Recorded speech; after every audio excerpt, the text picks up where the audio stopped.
Hey guys, this is Leah and you're watching Mommy in the Moment. I am back to talk about what I learned in my 2-week fast. It was the most recent video that I posted on YouTube. Check it out if you haven't seen it. I'll go through what exactly I did, what I learned from a spiritual and a physical standpoint, and I actually have a giveaway. I never anticipated doing a giveaway, but I came about it in a very Leah sort of fashion. So if you're interested in any of that, keep on watching. All right, hey guys. So first of all, we'll just recap why I fasted. This is something that I do at the beginning of the year most of the time, just to kind of create space for me to set my intentions for the year and to try to hear kind of if there's a spiritual or mental direction that I feel like I'm being pushed towards. What I did for my fast was, it was 2 weeks long. I did basically kind of an intermittent fast type thing. I allowed myself coffee in the morning, but did not eat again until after sundown. I would drink water or no calorie liquids throughout the day, but would not eat anything until the evening. Now, whenever I did eat, I did limit myself a little bit. I did not have anything fried, which I love as a sacrifice for me, and I did not have any refined sugar. That is definitely a sacrifice for me, if you know me. So that was kind of the way that I did my fast. And the thought is that if you deny yourself something that you normally engage in, it kind of helps you to quiet down kind of your physical desires, let your mind have space to kind of observe and listen and hear in a different way. I also, kind of from a more spiritual standpoint, I did read the book of Ecclesiastes. I tried to read about one chapter each day. There's 12 chapters, 14 days of fasting, so I had a little bit of wiggle room. And then I also read this book. You can see it, there you go. Power of a Praying Wife. I had started it a while ago, but then really tried to make the effort to finish it during this fasting period. So, what did I learn? I'll do the spiritual things first, then the physical things after. So, one of the things that I felt like was being spoken to me while I was reading the book of Ecclesiastes was really engaging with my work in a different way, in a more mindful and more present way. There's a couple of verses that I'll show you that kind of stood out to me. First was chapter 2, verse 24, that a person can do nothing better than to eat, drink, and find satisfaction in their work. I mean, a person can do nothing better. What are you going to do? And then the second one was chapter 3, verse 22. I saw that there is nothing better for a person than to enjoy their work because that is their lot. And so it's really easy, no matter how much you love your job. I love my work. It is an amazing privilege that I get to engage in, to take care of women in their pregnancies, in the best of times and the worst of times. It is an amazing privilege to do. But sometimes any sort of work can feel like just that thing that's between you and your free time, especially the documentation and getting things done in a certain time frame, and things that follow you home and take up time whenever you really want to be doing other things. But I'm trying not to focus on what feels like a hindrance, but focus on really engaging with every part of my job, and trying to see different lessons in it in that way. So that was one of the big things that I felt like I was hearing in this time. The second thing spiritually was kind of a push more towards minimalism. Now, this is something that I've toyed with and have felt great freedom when I'm able to clean out that drawer or purge my closet or whatever, but I felt like this was more of a kind of a spiritual prompting that I was able to see. So in chapter 4, verse 6 of Ecclesiastes, it says, "Better one handful with tranquility than 2 handfuls with toil."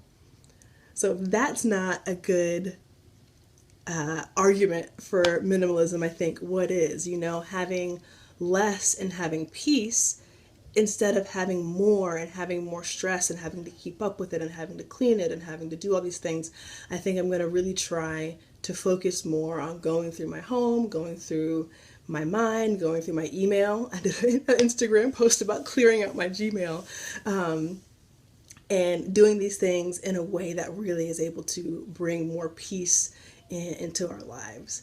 The third thing, when I was reading the book, The Power of a Praying Wife, was, praying for my husband. So, first of all, the book is not about praying to fix all the things that annoy you and get on your nerves. That is not what it's about. And very early on in the book, she makes sure to make that point. But it's about praying for yourself, to make sure that you are a good helper and partner for your husband, but also praying for things very specifically in his life, like his vision, his future, things that it may be difficult for him to let go of or be free from. So it's really, really a focus on the service and consideration that it is, and that what that means to pray for someone. So I thought it was an amazing refocusing on a different and deep aspect of being a partner. So I really, really enjoyed that book. All right, so physically, what did I learn physically?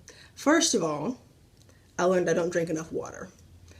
I knew that already, but it's only amplified whenever you're not eating, and then you get to the end of the day and you can barely part your lips because you're so dry. So definitely trying to work on drinking more water. I actually learned in residency that I get more energy from drinking water than I do from drinking coffee. So when I was on a 24-hour shift, I would try to drink 2 of these. So I would try to drink a liter for every 12 hours I was on call, and I had so much more energy than when I was drinking coffee. So I really try to focus on drinking a lot of water, and that was a good reminder. Second of all, a daily multivitamin, amazing. So there's a lot of micronutrients that you miss in your diet, especially if you're not really, really focusing on it. There was a time again in residency where I had like super duper dry skin. Like I could not get rid of it with Vaseline and all these kind of thick lotions. And one of our family medicine residents was like, it might be a vitamin deficiency. So I started taking my multivitamin and it went away in like a week. So I think it's really important that we don't forget that, yes, you can get what you need from your diet. If you're not focusing on it, it's really easy to miss stuff. So I feel like a daily multivitamin, if you get extra, for the most part, you'll pee it out, but it's a good addition. Third, it was a reminder to me that my appetites do not control me. So it's easy to think, oh my goodness, I want that donut, I have to have it.